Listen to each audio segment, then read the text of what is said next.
The next thing I knew, I was above my body looking down at the dentist and the assistant. I wasn't sure who that was in the dentist chair and was not really concerned. Both the dentist and dental assistant were slapping and shaking the body in the chair and screaming at it. I then realized at that moment that I was not in any kind of pain, and I felt just fine, and almost oblivious to what was going on. Welcome to Let's Lift the Veil, the channel where we dive deep into powerful stories of near-death experiences and expanded consciousness. In today's video, you'll hear the incredible testimony of a man who left his body during a routine dental procedure and came back forever changed. If you're inspired by these kinds of stories, don't forget to subscribe, hit the bell, and like this video. It's the best way to support the channel and stay connected to future near-death experience accounts. At the age of 28, in 1978, I was a full-time professional musician working for RCA recording artist Razzie Bailey. My wisdom teeth had finally come in, and I decided to find a local dentist to remove them. So after locating a dentist, I set up a time when I could get it done. On the day of my dental visit, I realized that he was not going to put me to sleep like I had been told by other folks. He assured me that there would be no problem with the procedure. I was born premature with many health problems. When I was a child, I had numerous situations where my heart would go into arrhythmia and I would collapse on the floor for up to an hour or more.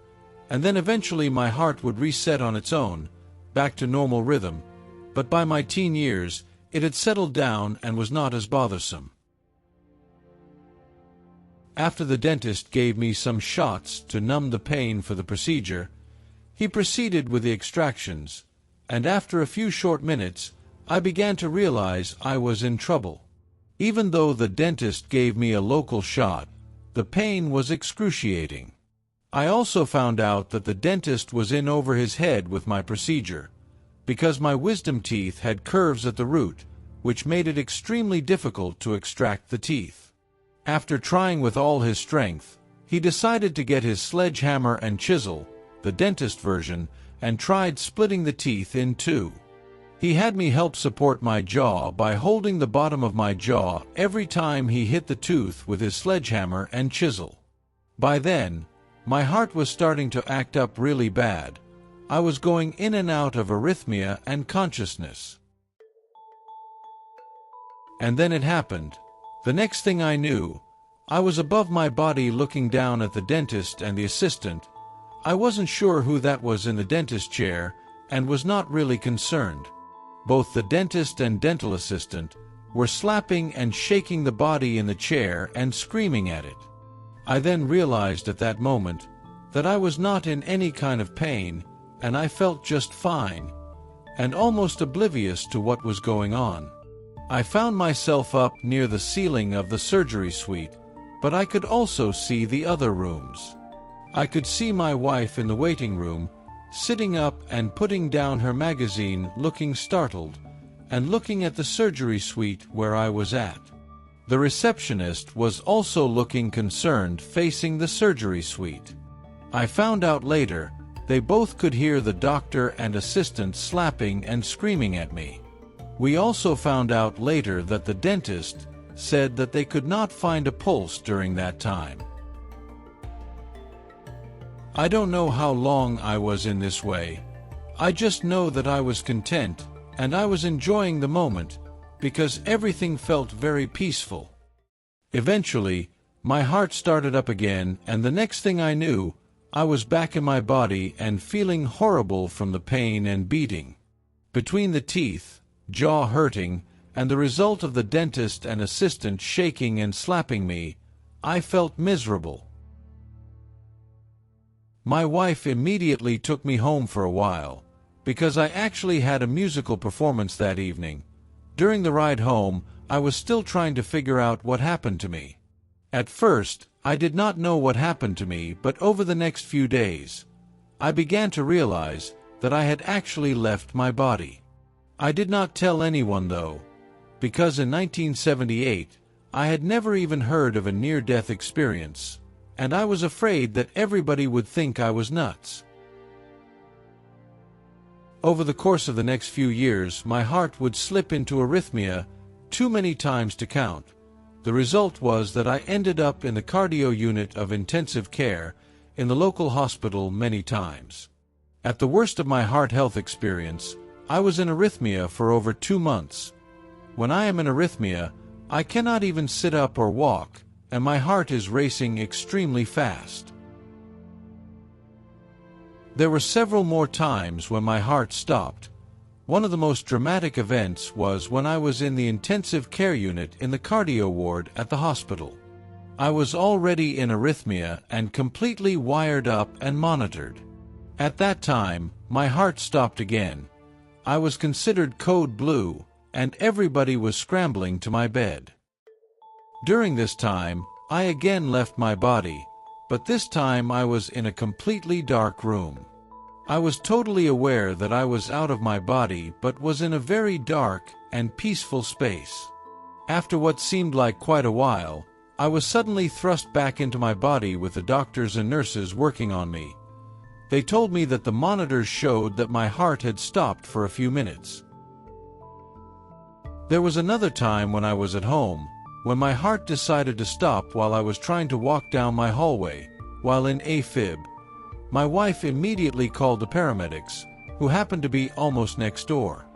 They started working on me, and told my wife that they could not find a pulse. During this time, I again found myself in a dark room floating around, but after a few minutes my heart restarted and I again woke up. Over time, the doctors figured out that I had a condition called sudden cardiac arrest. Sudden cardiac arrest is the sudden loss of all heart activity due to an irregular heart rhythm. Breathing stops, the person becomes unconscious, and without immediate treatment, sudden cardiac arrest can lead to death. By my mid-30s, this condition improved enough that my heart never stopped again, and eventually my arrhythmia also ceased. As the years have passed, I now understand what a near-death experience is, and I feel like I had a mini NDE, because I did not see the white light or go to heaven. I just left my body, but I experienced enough to know that I am no longer afraid of death. Now I know that we are all eternal beings. My life behind the veil. During my experience, I truly felt myself leaving my body.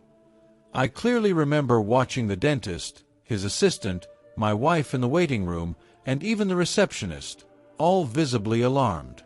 Strangely, I wasn't scared. I felt completely at peace, and there was no pain. My mind was clear, and my awareness intact, but my perception had expanded. I could see in all directions, and I could hear sounds coming from multiple rooms simultaneously. It was as if I was floating above everything, present, but detached from the physical. What I felt was a profound sense of calm, like a peaceful happiness. I didn't see any tunnel, no brilliant light, and no spiritual beings. There was nothing outwardly spectacular or mystical, yet the experience left a deep imprint on me. I wasn't given a divine message or shown the meaning of life, but simply being conscious outside my physical body while my heart wasn't beating was enough to change the way I see reality.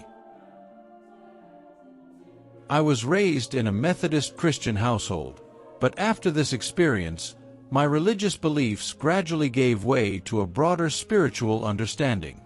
Today I don't associate with any particular religion. I now believe we are eternal beings, and that death is not the end.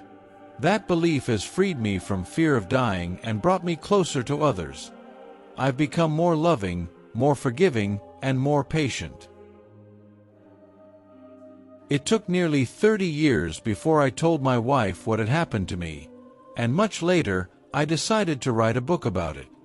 Even though I didn't gain psychic abilities or some secret knowledge, the memory of this experience is etched in my mind with unusual clarity. I still remember the color and style of the furniture and the expressions on people's faces. It was real.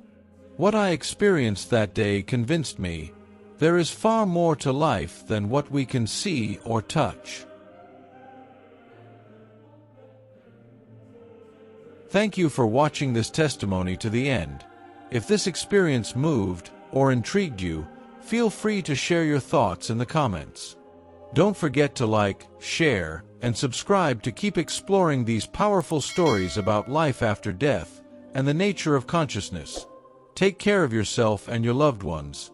See you soon for another journey beyond the veil.